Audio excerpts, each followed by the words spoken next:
It was around 6 in the morning when I opened the door of my lonely house in the Adirondack Mountains to breathe in the fresh forest air, filled with the smell of pine and morning dew.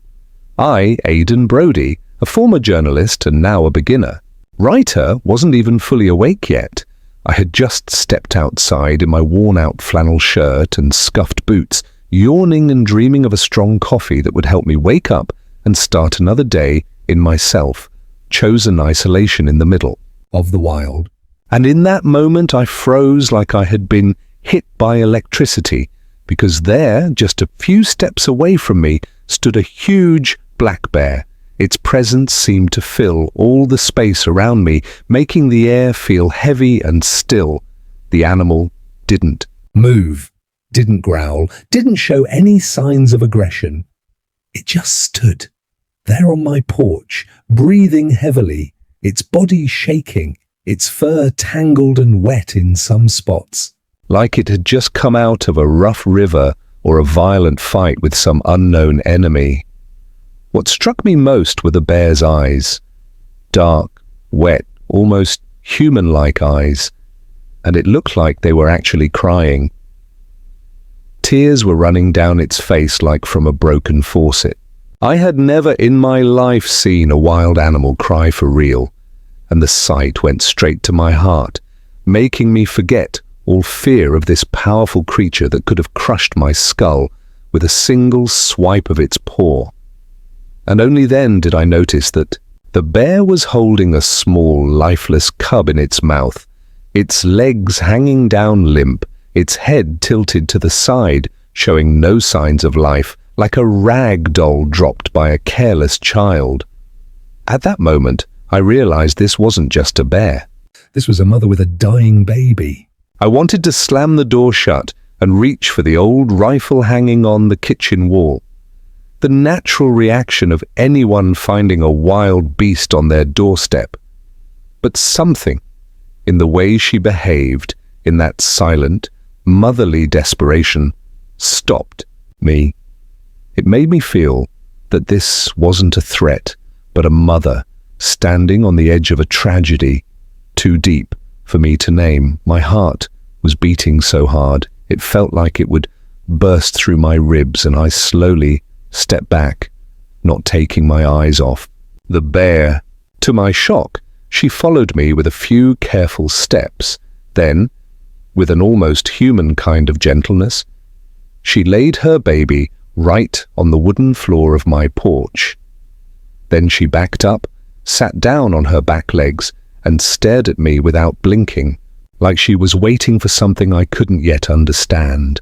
Against every survival instinct I had, against every story I'd ever heard about bear attacks, against all the warnings from park rangers, I got down on my knees in front of the unmoving cub. He looked so small, no bigger than a medium-sized cocker spaniel, with ribs sticking out and dried blood on one ear. And just when I was almost sure he was dead, his chest moved, just the tiniest twitch, so small I might have missed it if I hadn't been watching so hard. I looked up at the mother bear, who was still staring at me with a strange, conscious look of hope, and the words came out of my mouth before I even had time to think. "I'll try, okay? I'll try to help him." The bear didn't move, like she understood every word I said. With my heart about to explode, I gently wrapped the shaking cub in my flannel shirt and slowly, without any sudden moves, stepped back into the house. I was expecting growling or an attack at any moment, but the bear just sat there, silent, like she somehow knew something I didn't. Inside, I laid the cub on the couch and rushed around trying to gather anything that could help. Towels, a heating pad, bottles of water, acting more on instinct than knowledge. I kept glancing out the window where the bear still sat, an unmoving shadow, her eyes fixed on my house. The cub was cold to the touch, limp, but not completely gone, and I stood in the middle of my living room holding this tiny, almost lifeless creature, thinking, what the hell am I supposed to do now?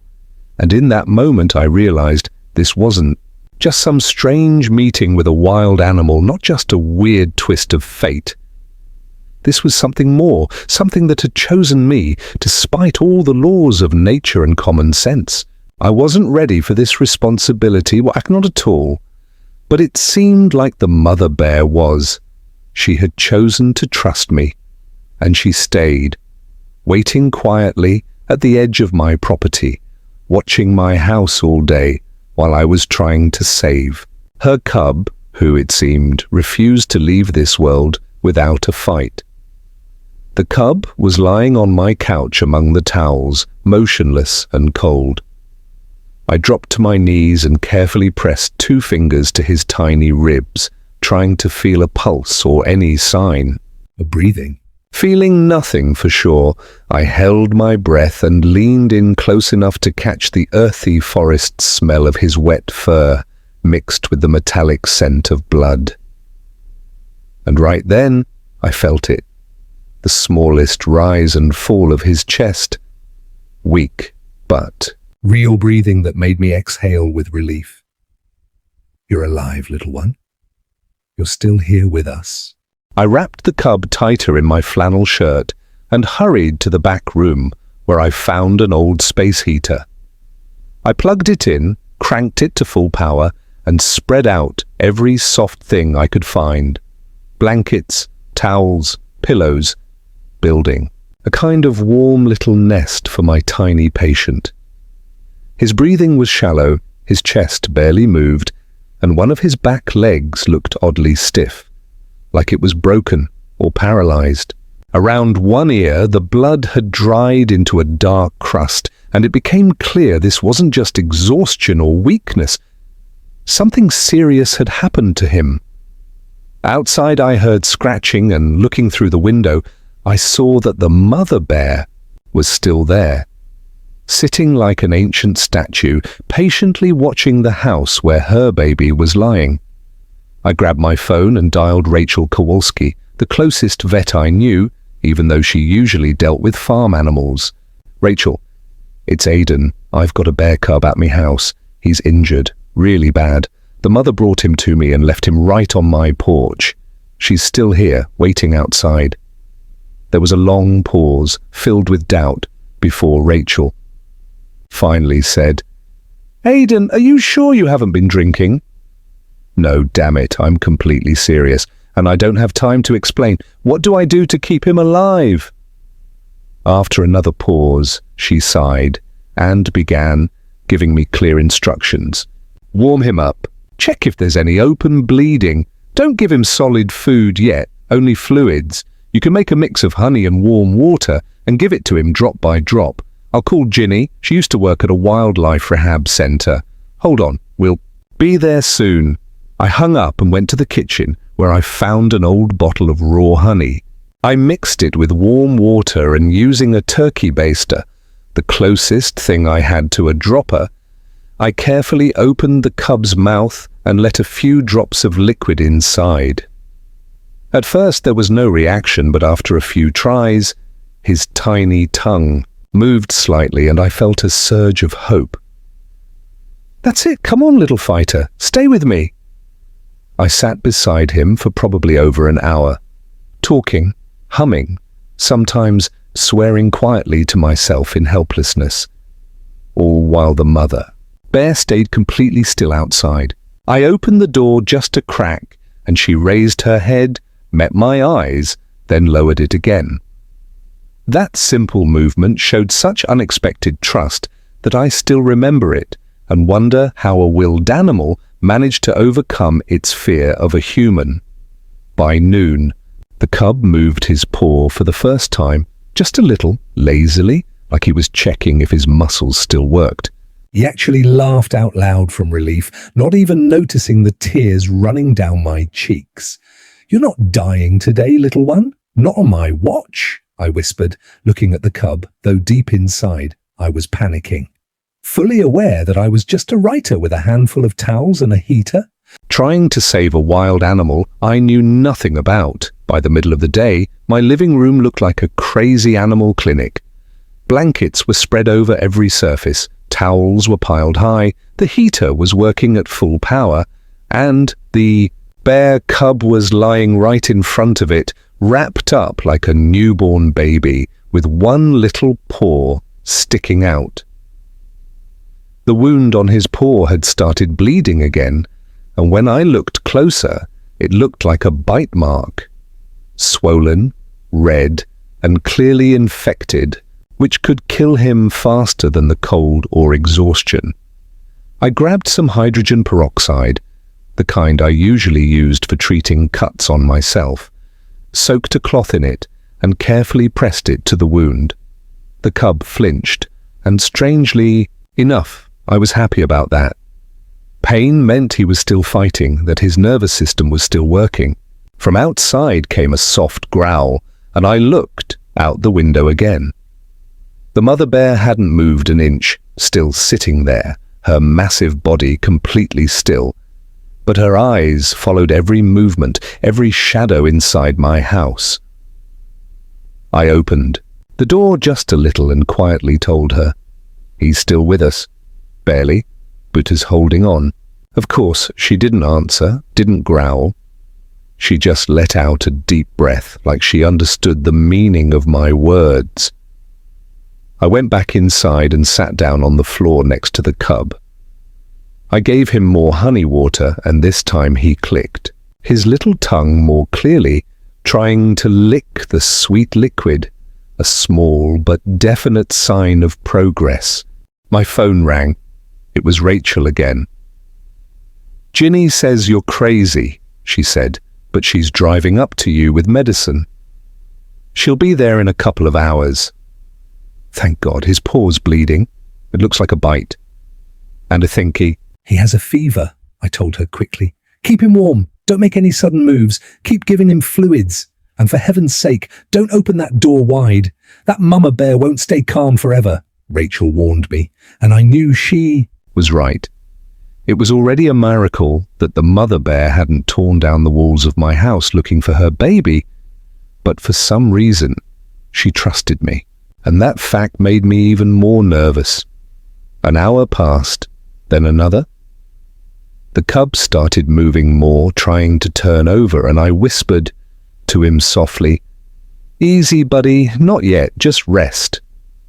Then he made a strange sound, not a growl, not a whimper, something in between, like a broken toy, slowly coming back to life. I cleaned his paw carefully again. The bleeding was slowing down, the wound was still red and swollen, but it didn't look as dangerous anymore. And that was something I could work with. Outside, the mother bear started showing signs of worry for the first time. She walked a few steps back and forth, like her body couldn't decide whether to stay or leave, and then she sat down again in her old spot. I lit the wood stove to make it even warmer in the house, even though it was already stuffy for me. But the cub needed the heat more than I needed fresh air. As evening came, the shadows shifted, and then a small miracle happened. The cub opened one eye, just one, and looked straight at me. In that look, there was no wildness, no fear, only awareness, like he was seeing me and somehow understood who I was. "You're not alone anymore, little one," I whispered, feeling a strange warmth inside me that had nothing to do with the heater. He blinked and drifted back to sleep, but for the first time all day, I felt like he might actually make it. Not a guarantee, not a promise, but a chance I didn't have that morning. When Rachel and Ginny, the wildlife specialist, finally arrived, the sun was already setting. The mother bear had retreated into the shadows of the forest but hadn't left, still watching the house from a safe distance. "Oh my God, you weren't joking," Rachel breathed when she saw the cub, and Ginny immediately got to work, examining the little one with professional focus.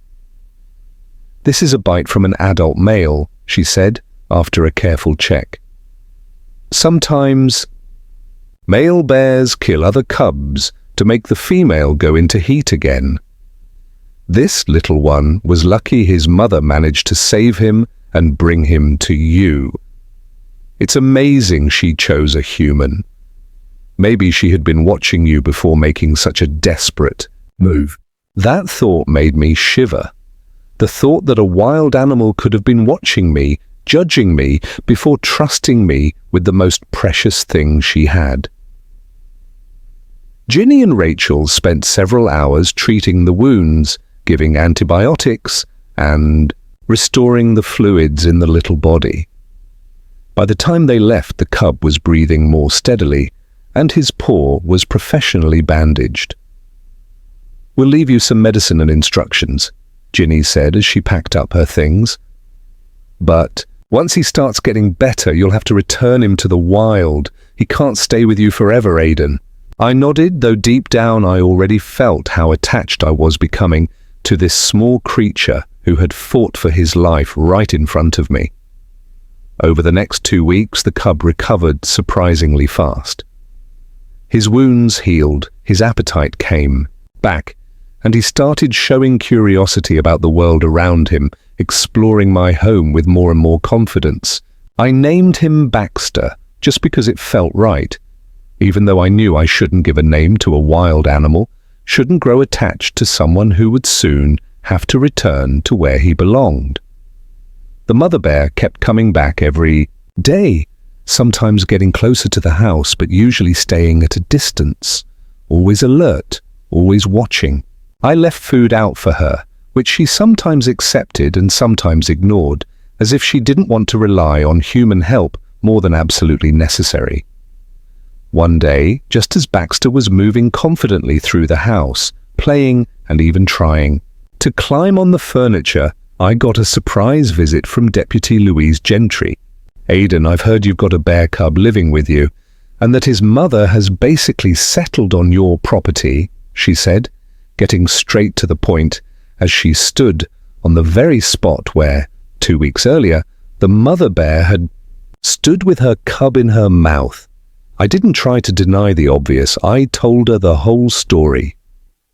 She listened with her arms crossed, her face unreadable. When I finished, she just said, "You're insanely lucky no one's been hurt. But this is a problem, Aiden. Wildlife Services already knows. They're planning to come in 3 days to take the cub, and maybe relocate the mother too. I can stall them a little, but it's your call. You need to do something." That night I couldn't sleep. I kept watching Baxter curled up in his nest of blankets. So warm, so safe, and so completely wrong for a wild animal. I knew I couldn't keep him here forever, couldn't raise him like a pet, couldn't take away his chance to be what he was born to be. A free bear in the Adirondack forests. And at the same time, the thought of letting him go hurt like hell, like tearing off a piece of myself. In the morning, I made my decision. I wasn't going to wait for Wildlife Services to show up. I wasn't going to wait for the mother bear to work up the courage to come get him.